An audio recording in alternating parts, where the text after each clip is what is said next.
Итак, я в Санто-Доминго, в столице Доминиканы. Проездом всего на пару дней. Постараюсь посетить как можно больше достопримечалок и показать вам как можно больше. Покажу и хорошие вещи, и не очень хорошие об этом городе. Узнаете мое мнение и, надеюсь, сложите свое мнение об этом городе и решите для себя, нужно ли вам посетить этот город, либо оставить его на следующую жизнь. Понаехал я сюда из Пунта-Каны. Занимает у меня 3 часа, и потратил я на это 8 евро. Довольно-таки комфортабельный автобус. Идет 3 часа из Пунта-Каны до Санто-Доминго. Санто-Доминго – это столица Доминиканской республики. Довольно-таки крупный город. Население официально составляет 3 миллиона, а неофициально говорят все 5 миллионов. И вот эти 2 миллиона, по большей части, выходцы из Гаити. Гаити – это соседняя страна, находится на этом же острове, занимает 30% этого острова, бывшая французская колония. И эта страна является одной из самых бедных стран вообще в мире. Да? То есть, одним словом, французы что-то не очень заботились о своих колониях, как вы видите. А Доминикана – бывшая колония испанской короны, и поэтому эта страна испаноговорящая. Довольно-таки крупный город, сопоставим там, допустим, с Барселоной или даже почти с Санкт-Петербургом по размерам. Находится на побережье. Сейчас вот здесь имеется метро. Это единственный город в Доминикане, в котором находится метро. Сама Доминикана имеет население 10 миллионов. То есть добрая половина живет именно в этом городе.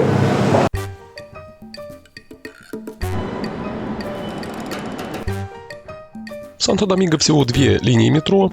Красная, как говорится, и синяя. Примешь синюю таблетку, и сказки конец. Примешь красную таблетку, войдешь в страну чудес. И еще имеется канатная дорога.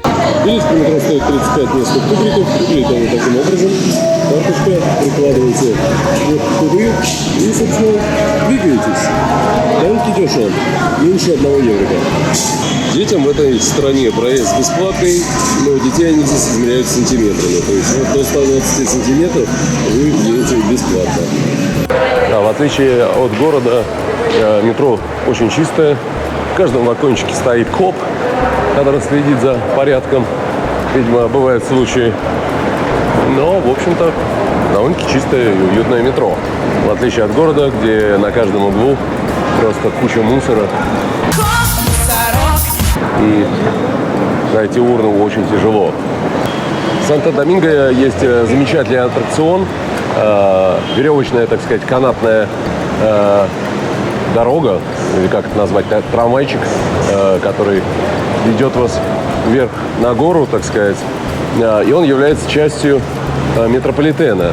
То есть за 35 местных тугриков вы получаете вот такую вот кабинку, в которую мы сейчас запрыгнем. Смотри.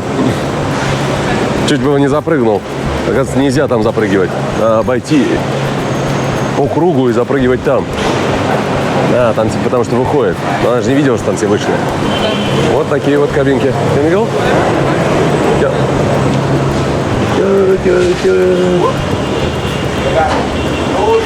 Так, вот такая комфортабельная кабинка. На 2 разные стороны, кстати. Да. Вот попросили нас почему-то сесть на разные стороны, да, чтобы, видимо, баланс соблюдать. И вот сейчас мы будем наблюдать на Санто-Доминго с высоты птичьего полета, так сказать. Как мне сыкотно, а? Ничего, всем сыкотно. Все ссутся. Я ссусь. И даже главком пысается бывает, но по ситуации. Но очень комфортно. Ну так-то да. Не душно, ребята. Очень все модерно. В отличие от самого города. Такие повелки можно понаблюдать. Да.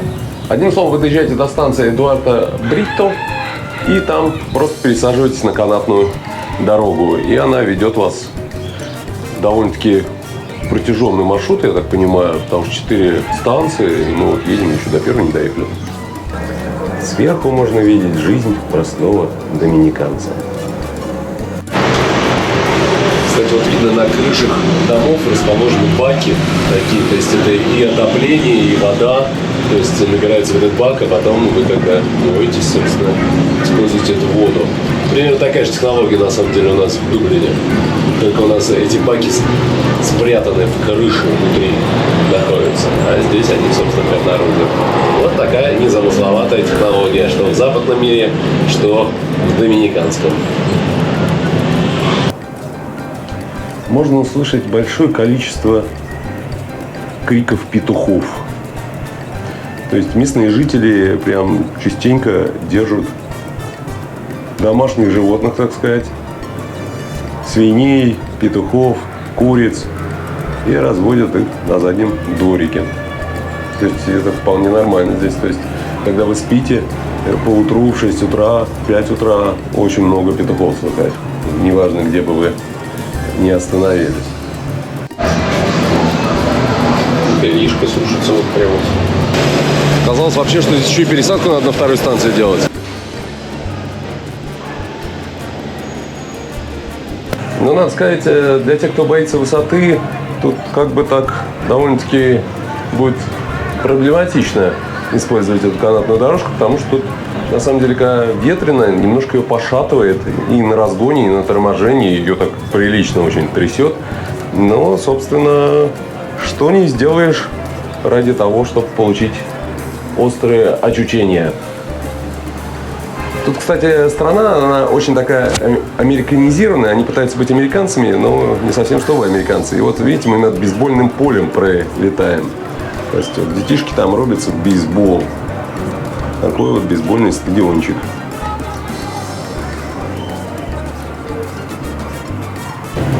Вот так вот выглядит станция.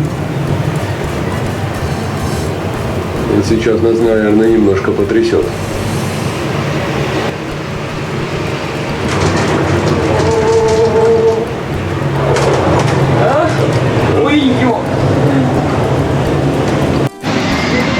У меня вот такая мысль созрела, что вот они вот так снаружи выглядят ужасно. Но кто знает, как они внутри. Внутри вполне могут быть нормально отделаны. Также телек такая же, как и у вас. Гостиная, спальня. И если надо, вон они еще этажик пристроят. То есть это же все такой самострой. То есть в любой момент может достроить, сделать выше, шире. Ну, шире не факт, судя по тому, как они плотненько настроены, но выше тут многие надстраивают прям этажи, прям вот видно. То одноэтажный, потом двух, потом трех.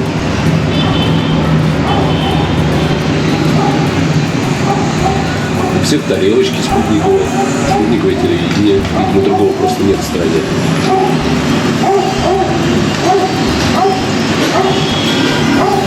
Вот такой вот стиль жизни. Так просто заведено, видимо, было строить вот так вот дома. Да, кстати, в истории Доминиканы был такой момент, когда только США организовывалась, они подписали договор с Соединенными Штатами о вступлении в Соединенные Штаты. Так что Доминикана могла стать частью США. Но, так сказать, парламент США не ратифицировал этот договор, и Доминикана осталась независимой. Вот такая вот небольшая история. Ну, как-то тут повалки уже такие подзаканчиваются. Тут как-то поприличнее уже, мне кажется, домики пошли. Да. Ну, на самом деле, вот эта дорога у вас займет, мне кажется, часть полная. Ой. Ну, сколько? Мы минут 5, наверное, да, до одной станции ехали, а здесь всего 4 станции таких. Да. То есть, станции, 4 станции, то есть, я думаю, полчасика займет. Но прикольно. Всем советую. Тем более, всего 35 местных тугриков. Это меньше, чем еврик. И на конечной станции мы решили прогуляться по райончику. Поснимать, показать вам, как живут обыкновенные доминиканцы. Парикмахерская на свежем воздухе прямо. Что? Парикмахерская на свежем воздухе. Можем без машины. Пойдем поедем. Пойдем вот по-доминикански пойдем сегодня. Мотоциклисты не сбей. Гипермаркет электроники Олея. Очередь реально стоит. Да,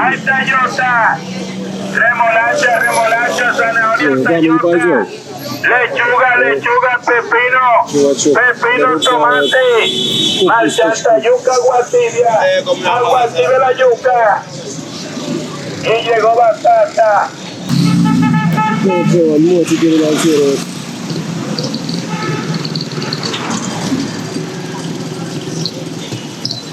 Они прям постоянно сигналят. Частоту. Пойдем. Мне кажется, если мы тут были, Лотерейка, как всегда. Все доминиканцы рубятся на лотерейке. Без конца. На каждом углу лотерейка. Так выглядит настоящая доминикана. Без туристических прикрас. Вот на таких авто пацаны гоняют. Вот там на доме сверху написано Commercial Stalin. Не знаю, к чему это. И вот над дорогой тоже какой-то, видимо, рынок или торговый комплекс. Что там? Нет, ладно. Пытаемся найти холодную воду. Ну, кстати говоря, в Санто-Доминго вода лучше, чем в Пунта-Кане.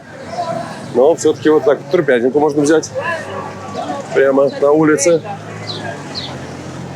Мне чем-то это немножко напоминает такие 90-е. Здравствуйте.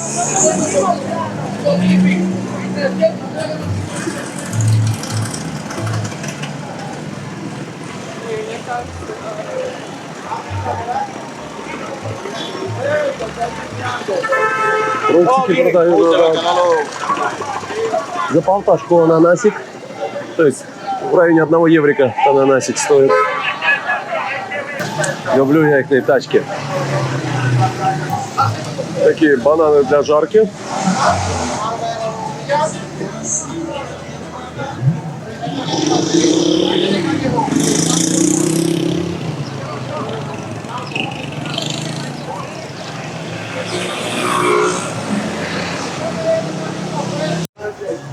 ¿cuánto será? Так у них выглядят магазины, они тоже за решеточками. Это, конечно, не туристический район, поэтому, видимо, за решеточками. То есть мы здесь за 2 бутылки воды заплатили 30 песо, а в городе это 65, да? Ну да, 70-80 может. 80, да. То есть в 2 раза дешевле здесь все.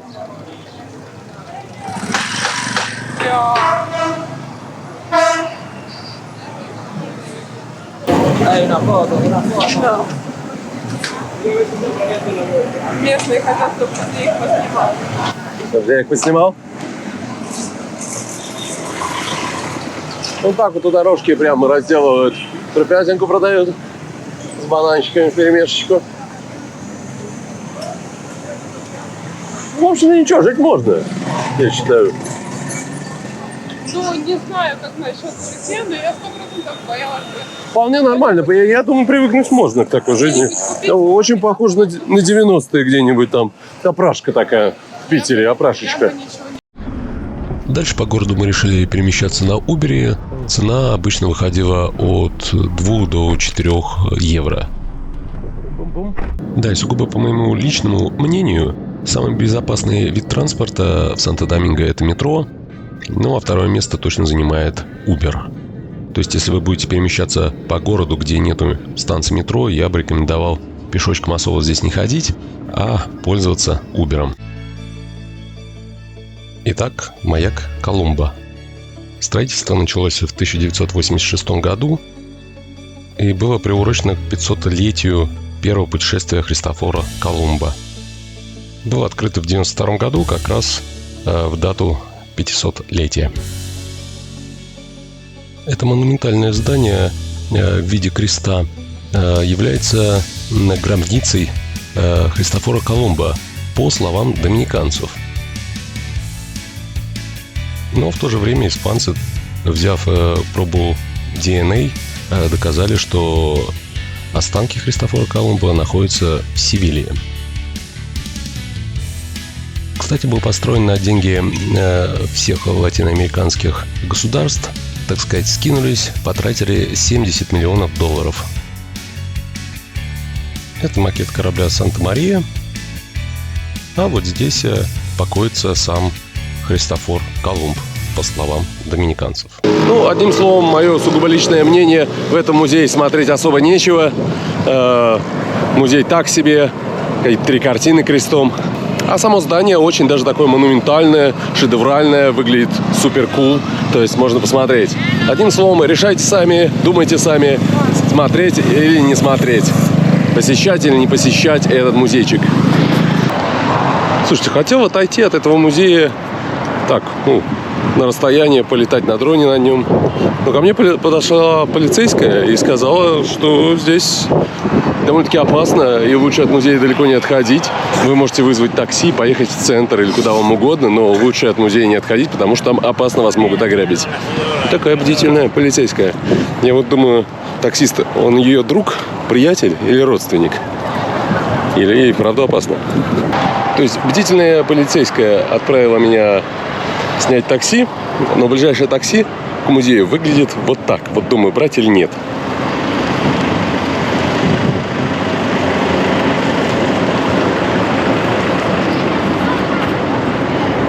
От компаса Колумба я добрался на Uber за 3 евро до аквариума какого-то национального.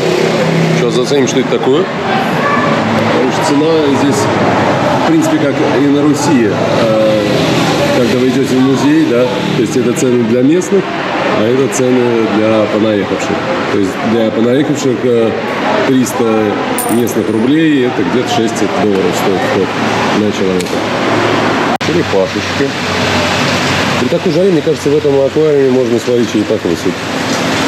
По моему сугубо личному мнению, взрослые – это большие дети. Вот мы и решили рвануть в национальный аквапарк, чтобы немного себя почувствовать детьми. В парке присутствуют детские площадки, скамеечки с замечательным видом на море. Естественно, полно аквариумов с различными представителями флоры и фауны.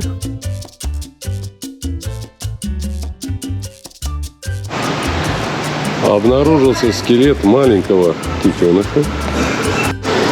Скелетик уставшего дельфина. Я думаю, если вы семейный человек и у вас есть дети, то ваши дети останутся в восторге после посещения этого центра. Самое замечательное в этом месте, мне кажется, это тоннель. Когда ты идешь, и вот такого размера рыбы, и потом черепушки над тобой проплывают. Вот такие вот рыбки плавают здесь в тоннельчике.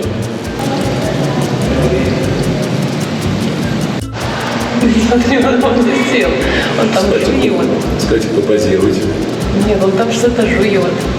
Да? Пригнал. Это он нас приветствует. Вот видишь, себе фотогеничным боком повернулся. На центральной улице набрели на шахматный турнир. Остап Бендер, так сказать, отдыхает. Товарищи, у меня все ходы записаны. Контора пишет. Не знаю, мне кажется, столов 100 по всей улице стоит. От мала до великости играют. Там больше дети, а здесь вот такие мужики больше рубятся. Местный пансион.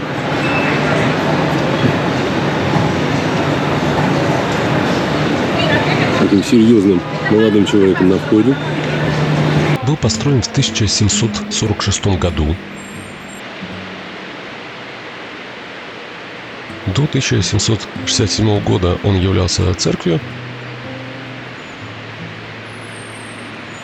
В дальнейшем использовался как табачный склад. А с 1860 года являлся театром. В данный момент является достопримечательностью, которую вы можете совершенно бесплатно посетить.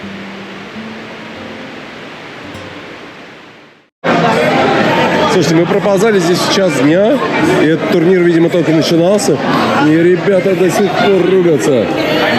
Причем это быстрые шахматы. Видите, у них, по-моему, по 30 секунд на вход. Я точно не помню. Зарубаловый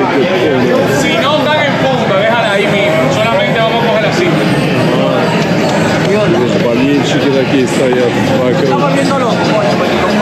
Турнир, так сказать. Так, короче, я зашел на пляж городской Санто-Доминго. Сейчас вам покажу всю прелесть этого пляжа. Вот так вот пляж нас встречает. Здесь одна мусорочка. Вот там вот так пляж, песочек, но куча пластика вокруг. И, видимо, годового такого, основательного. Пахнет здесь тоже не очень. Местная молодежь оттопыривается с бумерангом. Но, конечно, как-то суровенько это все выглядит. Мешочки, грязь и все такое. Так что в Санто-Доминго купаться я вам не рекомендую. Как выразилась Виктория Дмитриевна, здесь не просто грязь, здесь пиздец. Как и говорит. Здесь, кстати, так и написано: не купайтесь.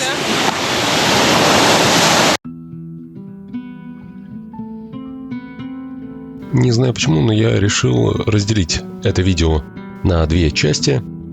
Первая часть подошла к концу. Хотелось бы мне ее закончить на хорошей все-таки ноте, а не на мусоре.